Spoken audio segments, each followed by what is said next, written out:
I come from the net, through systems, peoples, and cities, to this place, mainframe. My format, Guardian, to mend and defend. To defend my newfound friends, their hopes and dreams. To defend them from their enemies.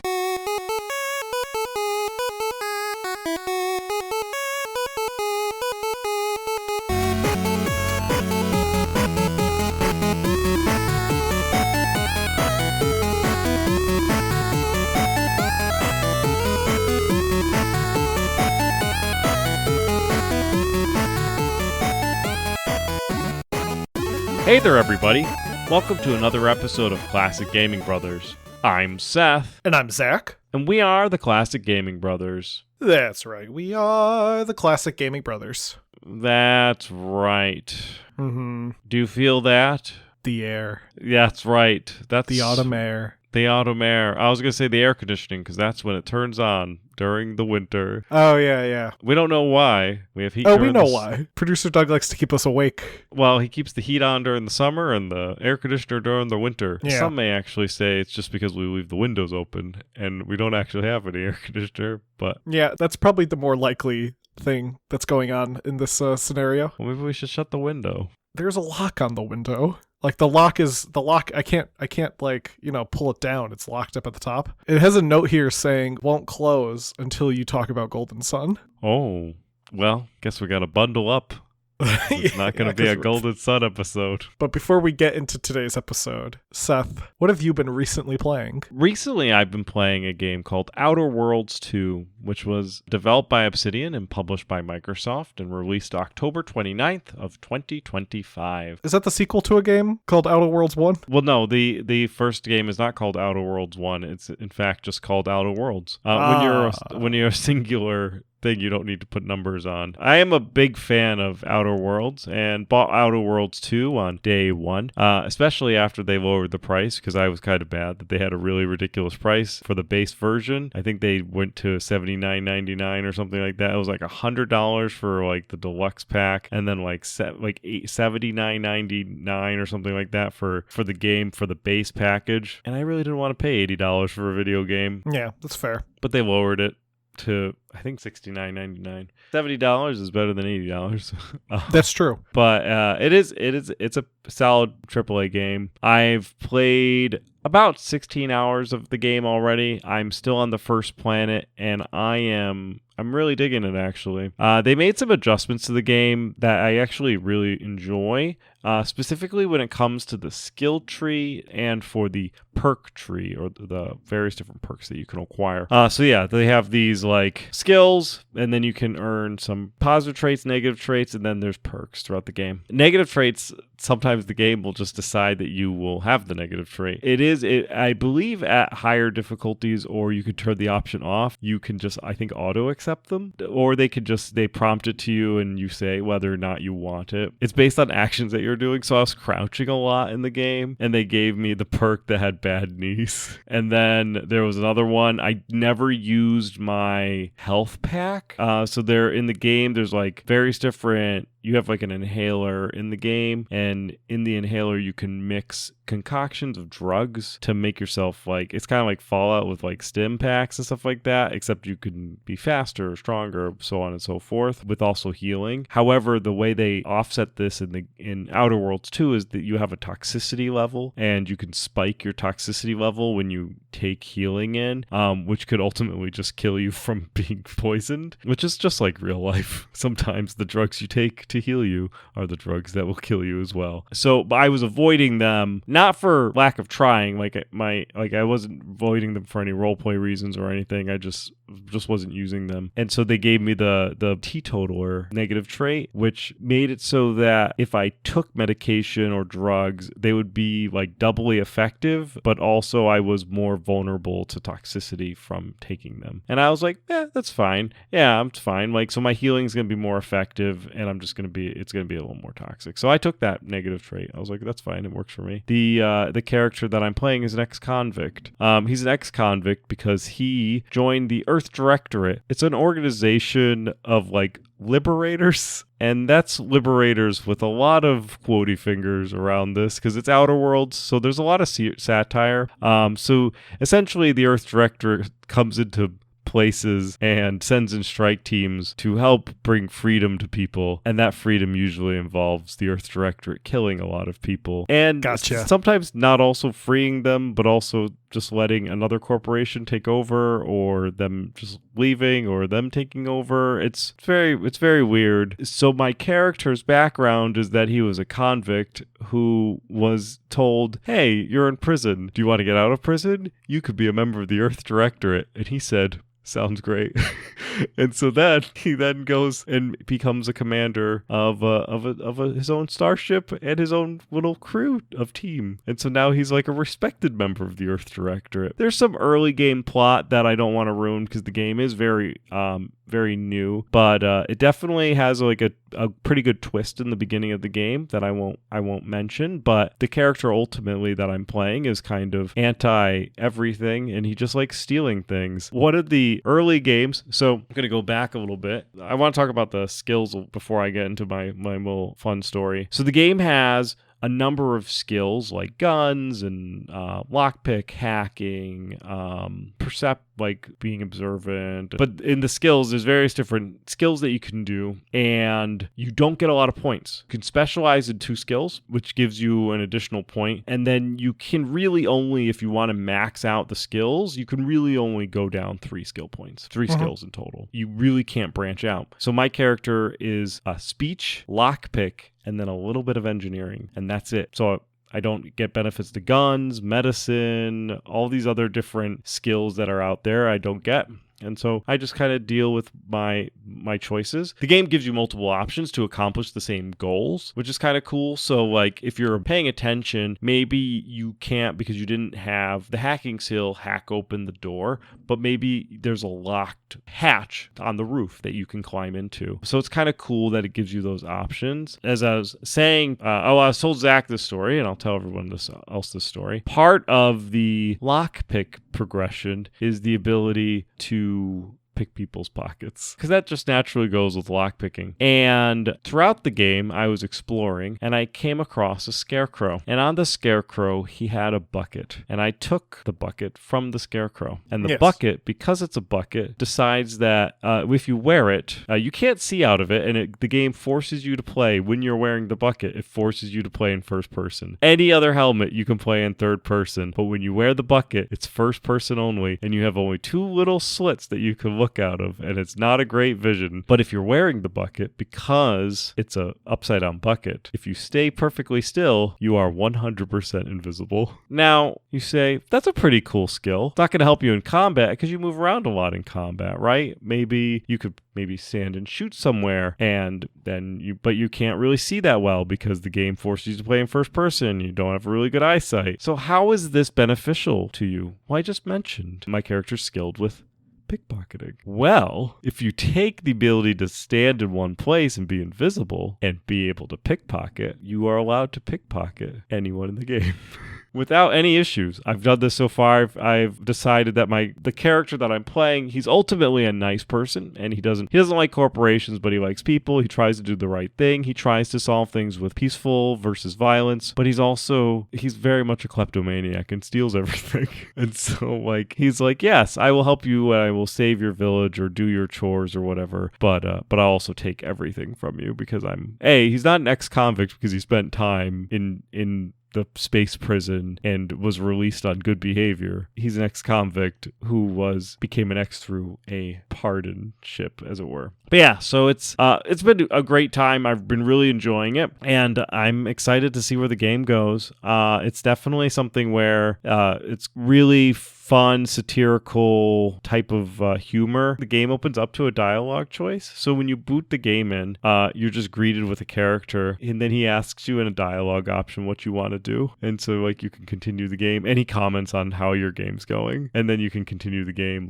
load a game, start a new game. And he just provides commentary, which I think is funny and a unique way to handle the opening cinematic. Still not a brutal legend that has the opening cinematic with Jack Black, but it's still a pretty good one. Yeah, so that's Outer Worlds 2. Zach, what have you recently been playing? Seth, recently I've been playing a game actually with you and a few of my friends. You and have? That game Me? is I have a few of my friends. That game is RV There Yet. It was developed by Nuggets Entertainment, released in October 2025. It's best described by a lot of people as a friend slop game, akin to something like Repo or Peak, in that most of the enjoyment of the game is not found in the actual gameplay, but rather it's found in the time you spend with your friends. I think friend slop is best referred to by one of my friends as being games that aren't really that good if you played them alone, but when you play them with a lot of people, they get really good real fast. And that's kind of what RV There Yet is. It's a game that has a lot of bugs,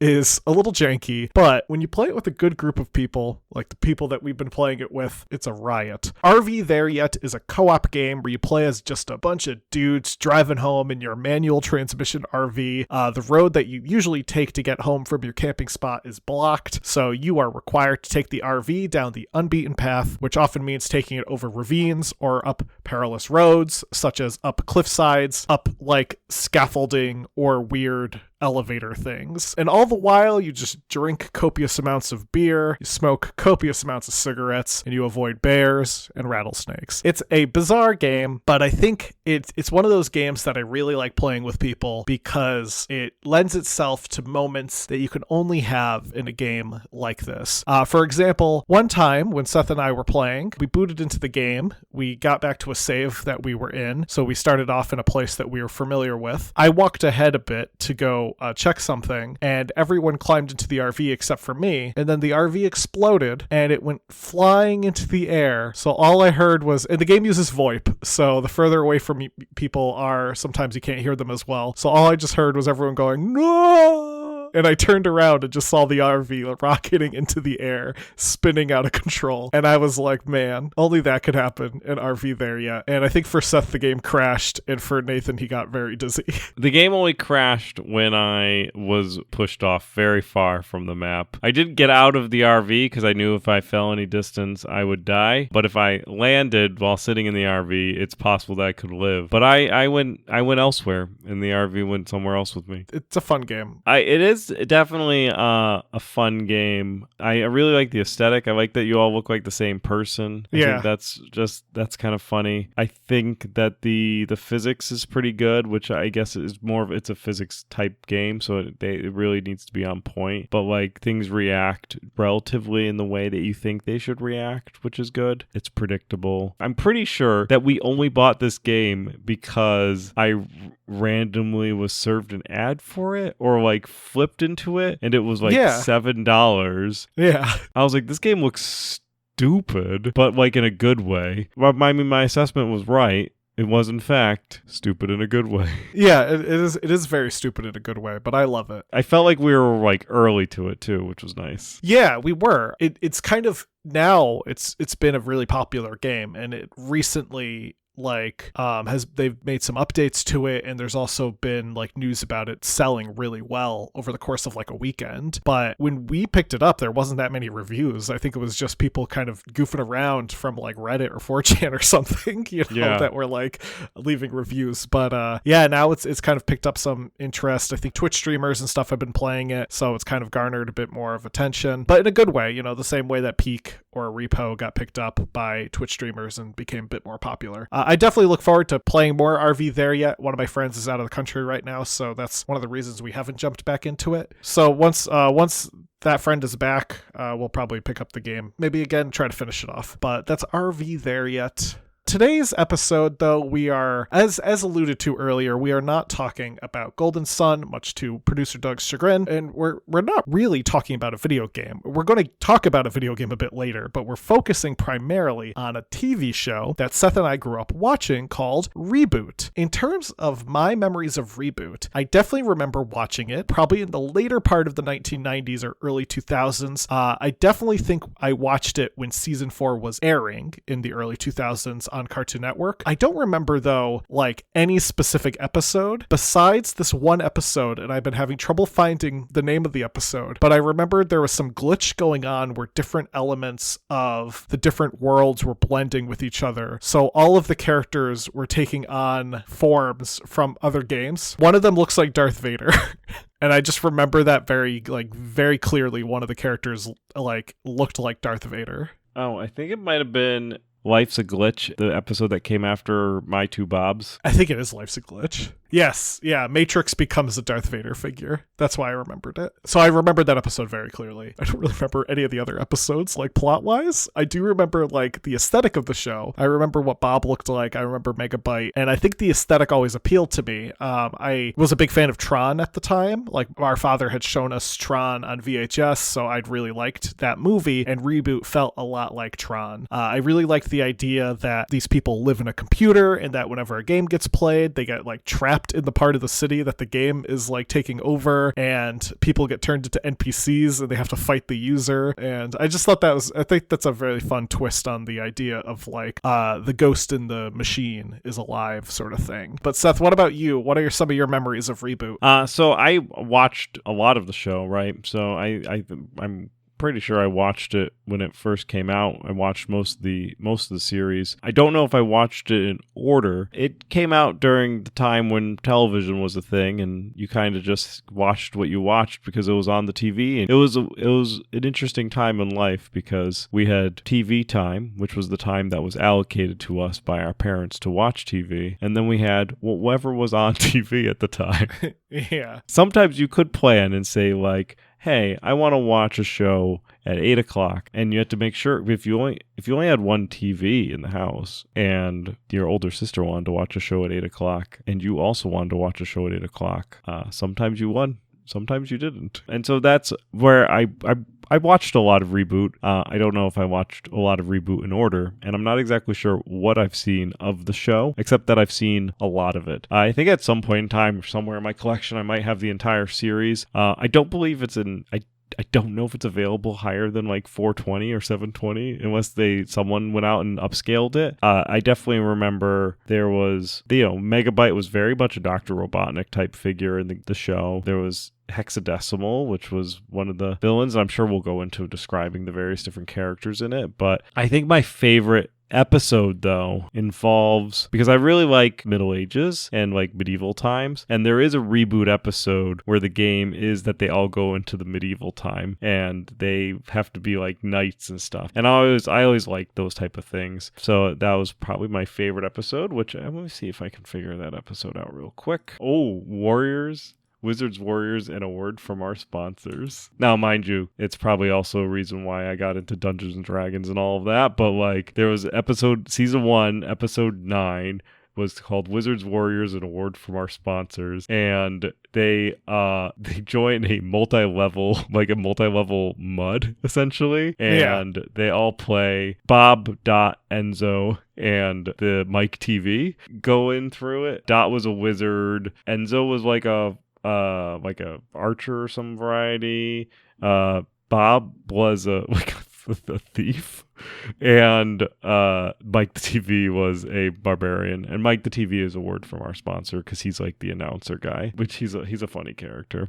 So I love that episode. It's definitely they spend most of the time in the game, and it's a lot of very D&D episode, kind of like the Monster and Mazes episode of Dexter's Laboratory, where they all go into playing a D&D game. So getting into the history of Reboot got its early earliest start back in 1984 with an idea by a group called The Hub. The Hub was a collective of British creatives, specifically consisting of Gavin Blair, Phil Mitchell, John Grace, and Ian Pearson. They spent a decent amount of time coming up with ideas for the show and fleshing it out. The team really wanted to utilize 3D graphics, as Ian Pearson and Gavin Blair both were familiar with it after spending some time working on the music video for the song Money for Nothing by the band Dire Straits, which was one of the very first ever fully 3D uses of CG characters for a music video or for really anything. The music video itself was made using a Bosch FGS 4000 CGI system and a Quantel Paintbox workstation, two very old dedicated systems used to create early rudimentary 3D graphics. And despite what, according to the Reboot wiki, Gavin considered 3.5 weeks of hell, where computers would crash,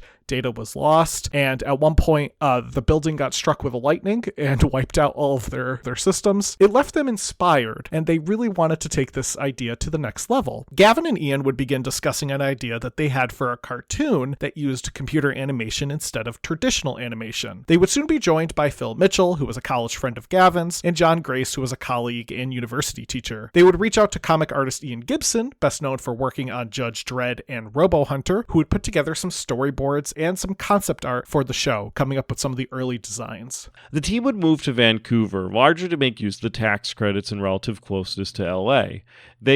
Is LA up there? Well, it's because they were in England. So vaguely close. Closer. They were relatively close compared to where they lived in London. Yes.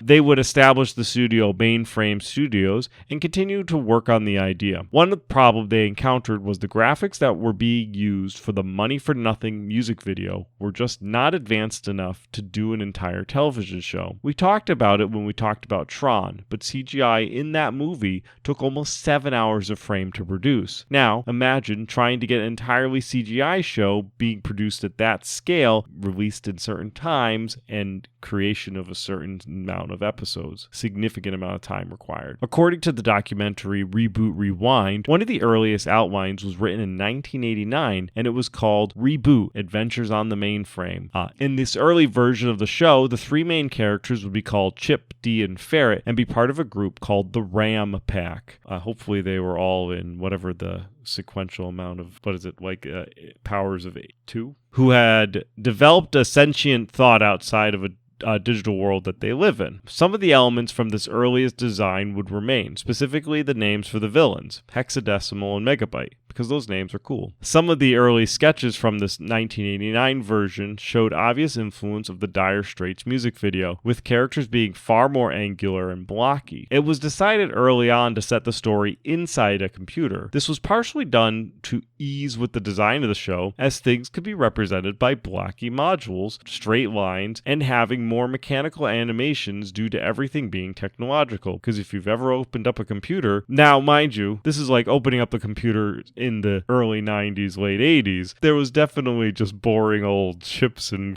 there was no RGB lighting or anything that's fanciful that can be in computers nowadays. I've seen some cases that people have done today. It's ridiculous. The computers of the 80s and 90s were a lot more boring and a lot more blocky. But motherboards, even back then, still had kind of a city appearance. Sure. We have your capacitors, your transistors, and your larger brain chips and stuff like that. To me, when I was young and had looked at motherboards, I always thought they looked a little bit like a city. Oh, and because you have the streets too. Yeah, and you have the lines and stuff like that for the traces. So I could definitely see where they thought, oh, we can translate this into a city. By the 1990s, CGI was starting to become a bit more advanced, and the Hub began to put together some early tests of what would become the show Reboot. According to Reboot Rewind, which we're going to probably mention a few more times, and I highly recommend checking out this documentary. It is 8 episodes long, with each episode being about an hour long a piece, and it goes into dense detail on the production of Reboot, way more than our show could ever do. And I definitely think it's worth watching the documentary to get the take of the actual people involved behind it. But according to Reboot Rewind, the initial demo for Reboot was done within a week and was intended to be a 5-minute long promo, but ended up being, according to Gavin, only about 45 seconds, where they didn't even have time to fully animate Megabyte, the villain of the show. And in the promo, when Megabyte is shown, it's just just his model being rotated in a circle with the voice overlaid on it with no animation. Which is terrifying and something that happens in games today. That's true. But I do like in the documentary, Gavin talks about how like they were very confident going into designing this demo reel. They were like, oh, we got a whole week to do this. This thing's going to be 5 minutes long. And then at the end of the week, they had gotten 45 seconds. And they were like, we are way too confident. I guarantee you they were like, we got a week. And by like Wednesday or Thursday, they were like, all right, so we finished all the models for the characters. yeah. Time to animate them. Time to animate them. Oh, no time. After they were able to achieve a design for the show that they were satisfied with, the team got to work producing episodes. A process that took nearly 3 years initially, as the 3D had just not yet been used at the scale that they were aiming for, and the team itself were not super familiar with the software used to animate it. So they had to teach themselves and also then animate everything. So this was a product that really took a lot of time for them to even just put out the first season. And technology is at this point in time, especially in this space, really moving along pretty quickly. So like after 3 years, by the end of those 3 years, the technology that you're using is vastly different from what you built in the earlier part of the shows. Reboot was animated using soft image creative environment for Silicon Graphics workstations. Fans of N64 will be familiar with Silicon Graphic workstations as they were used to develop a lot of games for that system. The software soft image creative environment was a tool developed by the company Softimage and utilized by a lot of major studios, including Industrial Light and Magic, and was used to animate the dinosaurs in that movie Jurassic Park. Reboot would launch in 1994 on ABC in the United States and YTV in Canada. Early on, it was met with some censorships from the internal departments of the Board of Standards and Practice with ABC. Dot was considered too sexual, and the BS&P department felt her cleavage needed to be turned down. Some countries had issues with the word hockey, as it was considered vulgar in some languages, so they needed it to be cut. One episode that featured Dot giving her brother a kiss on the cheek was also cut by the BS&P department because they feared it promoted incest, though Ian Pearson deeply felt that they were overreacting and said it was one of the sickest things he ever heard. When season 3 had aired, the show was no longer being distributed via ABC, so the team no longer had to abide by ABC's standards. This led to the characters being made more atomically accurate and other previous censored items being reinstated. So finally, Enzo could finally join a hockey team. They should have just made one episode that they just tried to say the word hockey as many times as they could.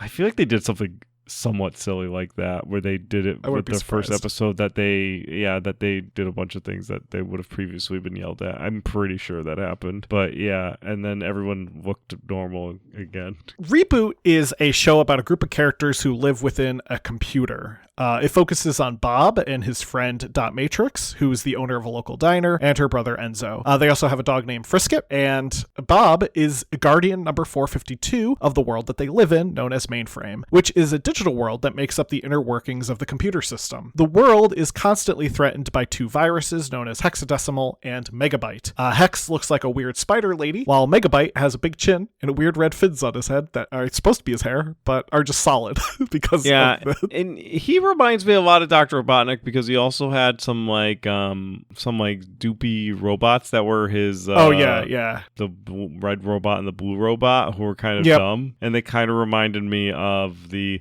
red and blue robots that Dr. Robotnik had. He also has variants of himself because there's Kilobyte, who's like a different version of him, but and then there's Gigabyte, who's his evolved version. Yeah. Well, I think Gigabyte. There's at one point in time when Hexadecimal and Megabyte become one virus. because they're both viruses, right? Well, at one point in time, Hexadecimal and Megabyte merge to become Gigabyte, and they become a super virus. Yeah. Now, through earlier parts of the show, the team are advised by Fong, who is the command prompt of the mainframe, and later on, Dot becomes the new command prompt, being the kind of appointed in Fong's steed. There's also like a weird time jump stuff that goes on where like Enzo from the future shows up and Gets like really Bob from weird. the future's there, and there's Glitch Bob, and there's like just other stuff that goes on. And so from the future is like buff and like grizzled with like 5 o'clock shadow. They meet a character called Turbo who looks like Journeyman. Oh, they do. That's right. Yeah. He does look like Journeyman, but he looks like if Journeyman was combined with Colossus and Duke Nukem. It's Zap Brannigan. Zap Brannigan. Oh man, yeah. The show gets weird. Turbo would be voiced by Jerry Chalk, who voiced Megatron. Jerry Chalk also voiced Grounder in The Adventures of Sonic the Hedgehog, and was the voice of Dr. Robotnik in Sonic Underground. Yeah, this show clearly had some little bleed there. Now, every so often in the world of Reboot, a purple cube representing a game being played by the computer's user will take over part of the city, and anyone trapped in this cube would become an NPC. Warning, incoming game. Warning, incoming game. Once inside the game world, they are tasked with playing out the scenario of the game, and the NPCs must avoid being killed by the user because users like to kill NPCs. Also, if the game, if the user wins, the whole area gets like wiped out. Yeah. This is the fascinating part about Reboot, which I think is also vaguely connected to how computers actually kind of work. So the way that it worked was that when every game was played, if the user won, the entire area was destroyed, and every person that was caught in the game was eliminated. They were destroyed. If the computer folks won, then the game left and it was unharmed. However, that means that the user of the computer would get mad, right? Because they lost the game. But there is an episode where pretty sure it's close to the end of the series, where the user reboots the computer because they're mad. Oh, yeah. And the entire world just gets there. It's like an end of the world scenario, and then it just gets rebooted. And it's, I believe, the only time that the show is ever he's ever reboots his computer. Because if you think about it, like the computer, as the user plays their computer, it gets like crappier as you install more stuff on it because it gets slower and things get destroyed. And then ultimately you release all your RAM and stuff by rebooting, and that refreshes it. So who knows how long reboot actually takes place, because these creatures are electronic, so their lives are, maybe reboot takes over the course of a couple of days, and that's the entire lifespan of a dot matrix or of a Bob. I do like that. I always felt like Bob was like sponsored by McAfee because he's like a virus defender. Yeah, he's the virus defender. Yeah, he's like the virus scanner guy. Yeah. Reboot initially ran on ABC in the US and YTV in Canada. It would go on to get canceled in 1996 after Walt Disney purchased ABC, though episodes would continue to air in Canada. The show would get picked up by Cluster Television in the US and later by Cartoon Network in 1999. I believe is where I started to watch it. Yeah. And they would premiere the 4th season in 2000. Cartoon Network would also run repeats until 2001. For home media, the show had 4 VHS tapes released in Canada that contained 1 episode each. The episodes were Medusa's Bug, Wizards, Warriors, an award from our sponsors, my favorite episode, The Great Brain Robbery, and Talent Night. Those are actually all those episodes slap. Those are all really good That's episodes. That's why they got the VHS releases. Talent Night is really good. The 2nd season and 3rd season would never be released on home media, though Mainframe was able to have a DVD release of season 3 distributed by AD Vision in 2000. Shout Factory would acquire the rights to the show in 2010 and release a box set that was originally available exclusively via Shout Factory's web store, but later given a full retail release. The show is also available on Pluto TV, whoever uses that service. And it's on Tubi. I just checked. Oh, is it on Tubi? That's fun. Is it like 420 on Tubi, or is no? it like... So they were able to actually, with the Reboot Rewind documentary, they were able to find a couple of the episodes and remaster them based on the original source tapes. So I think some of them are in like high quality. I don't know if they remastered all of them. I just know they at least remastered like the first few of the original season 1. For a show that just had a lot of trouble getting on on, getting canceled, getting pulled, fighting censors, people still enjoyed Reboot, and it would go on to earn awards, including the Gemini Award for Best Animated Program Series for the years 1995, 1996, and 1997. It also earned the Gemini Award for Outstanding Technical Achievement in 1996. According to producer Christopher Bowe in the interview for Retrofield magazine, he noted that we made the cover of 20 of the 30 magazines, and that the show was number 1 in England and number 1 in Australia. So if you are one of our outside the US listeners, let us know how you thought about Reboot, and if you thought that if you liked it more than us, and if maybe you had more like merchandise available and stuff, and it was more popular of a show. It was, I would say, okay popular enough, but not super pop. I didn't know a lot of people who watched Reboot. Yeah, it's one of those shows that I think you might occasionally run into someone if you're like, hey, do you remember that show Reboot? And they're probably like, no. And then you show them like a clip and they're like, oh yeah.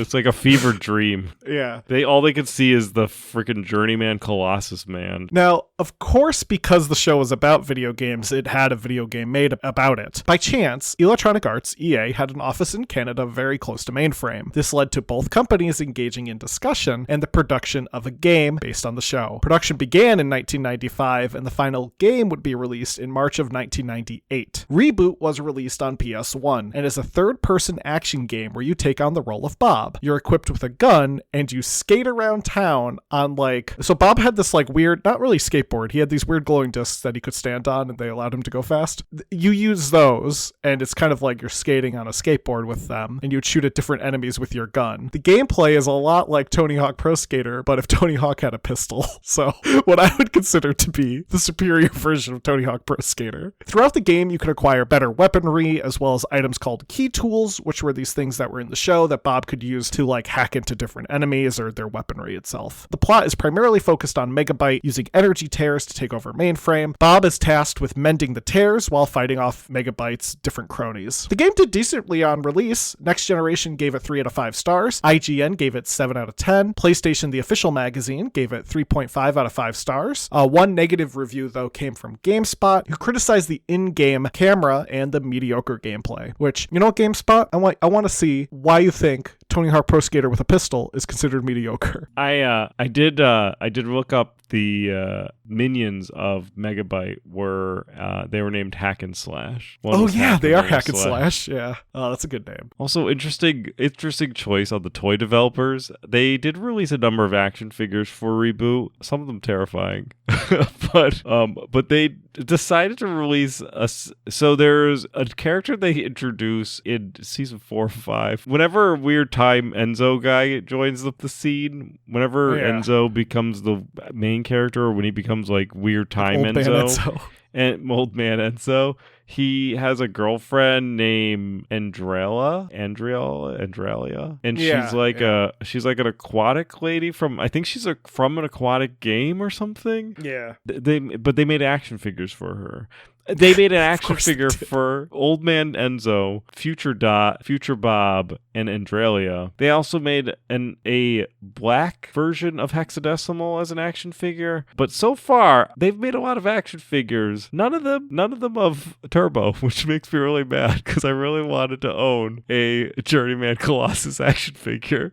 So if you find a Turbo action figure out there, not just the Turbo from the Turbo Christmas movie, but that's what I'm hunting for this Christmas. The Turbo Reboot action figure, if he exists. That's what I'm going for. Also, if for $200 you can get a Micro Machine truck of Megabyte's face, it is an interesting toy. I'm going to share it in the episode notes real quick. Oh, man. Mega Truck Micro Figure playset. That's weirdly I feel like I remember seeing that. It's weirdly nostalgic for me to see that Megabyte particular toy as a truck. As Megabyte as a truck. Yeah, I don't know why. I might have known someone with that exact toy. I don't know why you needed Megabyte as a truck, but in case you did, that was there. But also not for nothing. Megabyte is a truck, but no Turbo so far. Right. Reboot as a show has had an interesting legacy. In 2006, Mainframe Entertainment was acquired by Rainmaker Income Fund and renamed Rainmaker Animation. The following year, they announced a trilogy of films based on Reboot and a fan-run contest for webcomic. Fans had the chance to submit a design and artwork as well as different story pitches. The winning story was Reboot Arrival, which involves users no longer accessing Mainframe as online gaming had become more popular. A system is implemented called Gnosis to keep Megabyte at bay, but ends up being evil, capturing systems in an attempt to become a user. The plan for the films never came to fruition, and neither did a spin-off called Binomes, which would have been aimed at preschool audience. And I'm pretty sure Binomes was the waiter or the chef from the restaurant. I think he is a binome. Oh, he is a binome. Yes, you could buy him as an action figure. You can also buy other binomes as an action figure. Yes, yeah. They were going to have a whole show about binomes living on a farm. Oh, nice. It sounds like, if there was a Christian message, it could be VeggieTales. In 2015, a new show called Reboot the Guardian Code would air on Netflix. Really? I think I knew about this. We talked about it recently, and you said, this looks bad. I gotta boot up the old Netflix. It's a combination of live action and CGI featuring humans entering Mainframe to serve as its guardians. Dot, Bob, and Enzo all appear in one episode, which is... How many episodes are in the series? Because however many it is. It's 2 seasons, 20 episodes piece. Or 20 episodes total. 20 episodes total. And one episode has Dot, Bob, and Enzo. Yeah, it's specifically the season finale of season 1. They can just go back and redo everything because they should be involved in more shows. In fact, they should just do another show about Dot, Bob, and Enzo. Yeah. Outside the shows and the games, there were 2 rides made for IMAX exclusively shown in Ontario and in Las Vegas. The most recent development for Reboot has been the documentary, which is available on YouTube on the channel Tellulus Story Hive. The documentary is called Reboot Rewind and is 8 parts and goes deep into the history and production of the show and provided a lot of our resources for this episode. It features interviews with the original creators. They actually go through and show old production designs from like Ian Gibson, and they show a bit of the pitch video, that 45-second long pitch video, which looks very weird because the characters are all different looking, and Bob looks kind of awful. But Reboot's a fascinating show. It's got a fascinating history. I never knew it was tied into the Dire Straits music video, which I think is wild, and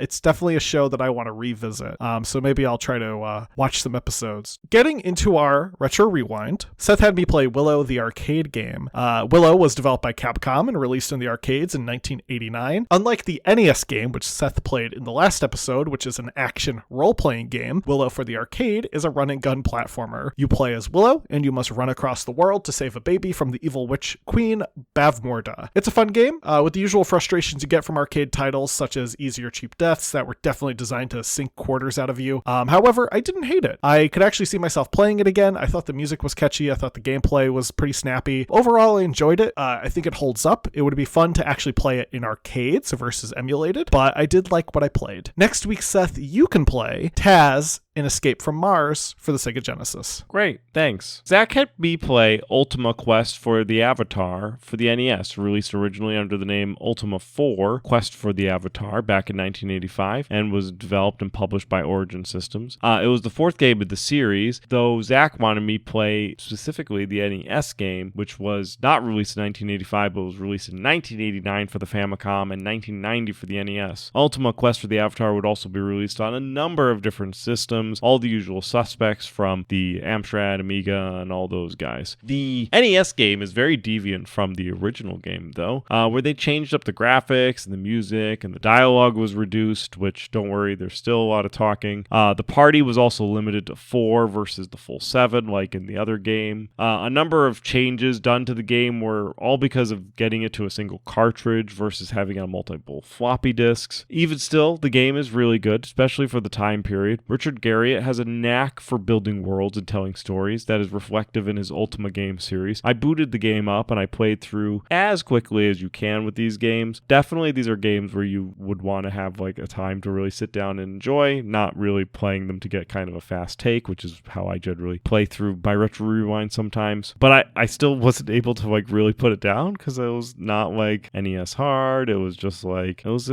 like a good RPG, and it's fascinating because it's also all on the NES, which when I think of the overarching RPG games, I think of the SNES. I also was just had a moment where if you think about the Ultima series, specifically like the original Ultima series, it was put onto the Apple II and got heavily imported into Japan and inspired Japanese developers to create JRPGs. So if you play some of the earlier Ultima games and say, wow, this is kind of like a JRPG. No, the JRPGs are kind of like Ultima. And it's very interesting because when I was playing through it, I was like, I even questioned it myself when I was playing through. I was like, this is kind of like a really like I understand how to play it because it's like very JRPG style. And then I was like, it's not a JRPG though, because it is in fact not a Japanese role-playing game. It definitely holds up. The story is there. Richard Garriott, once again, he's a master storyteller. Wouldn't have had 1 million Ultima versions if he wasn't. His single-player stories are great, and he's a great world builder. You definitely have to have a really specific niche to jump into it, and really have the desire to really kind of understand and deal with kind of the limitations that just come with an NES. It's not going to be Baldur's Gate 3, folks. Next week, Zach, you could play Hard Drivin' for the Sega Genesis. Great, I will. Well, thank you, everyone, for listening to today's episode. If you have any memories of watching Reboot or even playing the PS1 game, email us at classicgamingbrothers@gmail.com. We're available wherever podcasts can be found, be it Podbean, iTunes, or iHeartRadio. You can find us at www.classicgamingbrothers.com. We're available on social media. Look us up, Classic Gaming Brothers or CG Brothers Pod. We're available on Twitch or YouTube, Classic Gaming Brothers. And with that, Seth, am I forgetting anything? Oh, wait. We should say, if you're on YouTube, you should like and subscribe. Oh, if you're on YouTube, you should like and subscribe. Am I forgetting anything else? Don't play games like my brother. And don't play games like my brother. I've been Seth. I've been Zach. And we've been the Classic Gaming Brothers. That's right. That's right. Don't you say we've been that? Oh, no. That's right.